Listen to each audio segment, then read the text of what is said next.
सोचिए, भारत की नदियां ये सिर्फ पानी की धाराएं नहीं हैं, ये तो हमारी पूरी सभ्यता की लाइफलाइन है।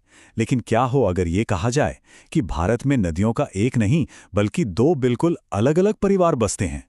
एक जो युवा है, शक्तिशाली है और जिसका कोई भरोसा नहीं, और दूसरा जो प्राचीन है, शांत है और एकदम स्थिर। और इन्हीं दो परिवारों की कहानी भारत के सबसे बड़े विरोधाभास को जन्म देती है। यही वो सवाल है जो हमें इस सफर पर ले जाता है।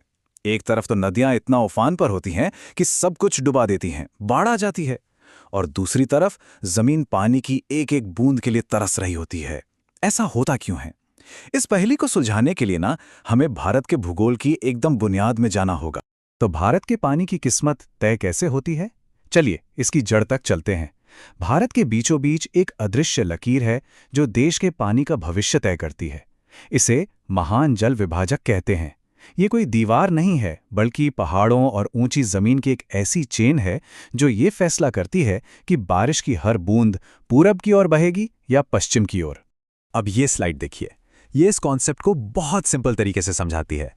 एक ड्रेनेज बेसिन मतलब वो पूरा इलाका जहां का सारा पानी बहकर एक नदी में जाता है, और इन दो बेसिनों को जो ऊंची जमीन अलग करती है वही है ड्रेनेज डिवाइड। यही वो लाइन है जो सारा खेल तय करती है। और इस डिवाइड की वजह से एक बहुत बड़ा असंतुलन पैदा होता है। जरा इस चार्ट को देखिए। भारत का लगभग 77% पानी बंगाल की खाड़ी की तरफ बह जाता है, जबकि सिर्फ 23% अरब सागर में। ये भौगोलिक बंटवारा ही हमारी कहानी के दो मुख्य किरदारों को जन्म देता है, भारत के दो नदी परिवार। तो पहले मिलते हैं उत्तर के इन यंग जायंट से, हिमालय की नदियां। जियोलॉजी के हिसाब से देखें तो ये नदियां बहुत नई हैं, सिर्फ 40 से 60 लाख साल पुरानी, और इनमें अपनी जवानी की पूरी एनर्जी है।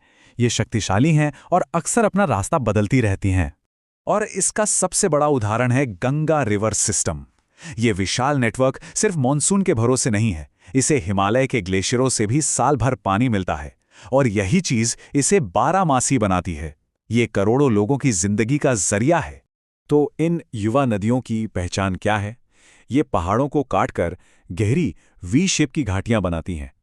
इनमें गाद बहुत ज्यादा होती है, जिसकी वजह से ये अक्सर अपना रास्ता बदल लेती हैं, जैसे कोसी नदी, जिसे बिहार का शोक कहते हैं, और यूं ही नहीं कहते। और हाँ, समुद्र में मिलने से पहले ये दुनिया के कुछ सबसे बड़े डेल्टा भी बनाती हैं। चलिए अब दक्षिण की ओर चलते हैं और कहानी के दूसरे परिवार से मिलते हैं, प्रायद्वीपीय भारत की प्राचीन नदियां। ये नदियां 200 लाख साल से भी ज्यादा पुरानी हैं।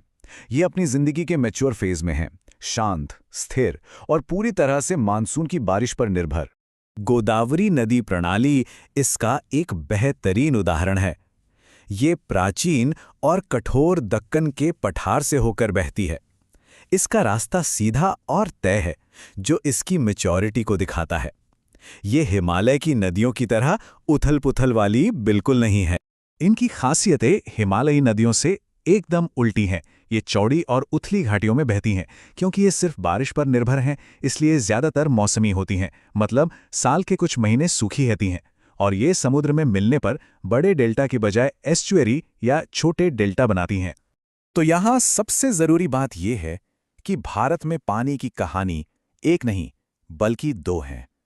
एक तरफ हिमालय की 12 नदियां हैं जिनमें साल भर पानी रहता है, और दूसरी तरफ प्रायद्वीप की मौसमी नदियां जो मानसून के रहमो करम पर हैं। और यही वो जमीनी हकीकत है जो भारत के सबसे बड़े विरोधाभास को जन्म देती है, मतलब बहुतायत में अकाल। अब सवाल ये उठता है कि इतनी विशाल और शक्तिशाली नदियों के बावजूद भारत दुनिया के सबसे ज्यादा जल संकट वाले देशों में से एक क्यों है? ये विरोधाभास ही हमारी कहानी का असली संकट है। पानी तो बहुत है, लेकिन सही समय और सही जगह पर नहीं है। 80%। ये एक चौंकाने वाला नंबर है, और यही भारत के पानी के संकट की जड़ है। क्योंकि देश की लगभग सारी बारिश का 80% हिस्सा सिर्फ 4 तूफानी महीनों में बरस जाता है। इसका मतलब ये हुआ कि साल के बाकी 8 महीनों के लिए देश के कई हिस्से पानी की कमी से जूझते हैं, जबकि मानसून के दौरान उन्हीं इलाकों में बाढ़ आ जाती है। यही है बहुतायत और अकाल की असली कहानी। और इस प्रॉब्लम को कई और चीजें बढ़ाती हैं। सिंचाई के लिए जमीन के नीचे का पानी बेतहाशा निकालना, नदियों में बढ़ता प्रदूषण और तेजी से होता शहरीकरण जो पानी को जमीन में सोखने से रोकता है, ये सारे फैक्टर्स मिलकर पानी की मौजूदगी को एक राष्ट्रीय संकट में बदल देते हैं। तो इतनी बड़ी समस्या का समाधान क्या है? एक आइडिया जो दशकों से चर्चा में है वो बहुत ही महत्वाकांक्षी है, भारत की नदियों को आपस में जोड़ना। ये एक ऐसा विचार है जिसमें पूरे महाद्वीप का भूगोल ही फिर से लिखने की क्षमता है। और ये स्लाइड इस प्रोजेक्ट के विशाल पैमाने को दिखाती है। इसका लक्ष्य है कि एक बहुत बड़ी नहरों की प्रणाली बनाई जाए जो हिमालय की सरप्लस पानी वाली नदियों का पानी दक्षिण के पानी की कमी वाली नदियों तक पहुंचाए। अगर थ्योरी में देखें तो ये बाढ़ और सूखे की समस्या को एक साथ हल कर सकता है। लेकिन ये प्रोजेक्ट बहुत विवादास्पद है। जो लोग इसे सपोर्ट करते हैं उनका कहना है कि इससे बाढ़ और सूखे पर काबू पाया जा सकेगा, सिंचाई बेहतर होगी और बिजली भी बनेगी। वहीं जो इसकी आलोचना करते हैं उन्हें डर है कि इससे पर्यावरण को भारी नुकसान होगा, लाखों लोग बेघर हो जाएंगे और इस पर लगने वाला खर्च बहुत ही ज्यादा होगा। तो हम आज एक बहुत बड़े दुराहे पे खड़े हैं।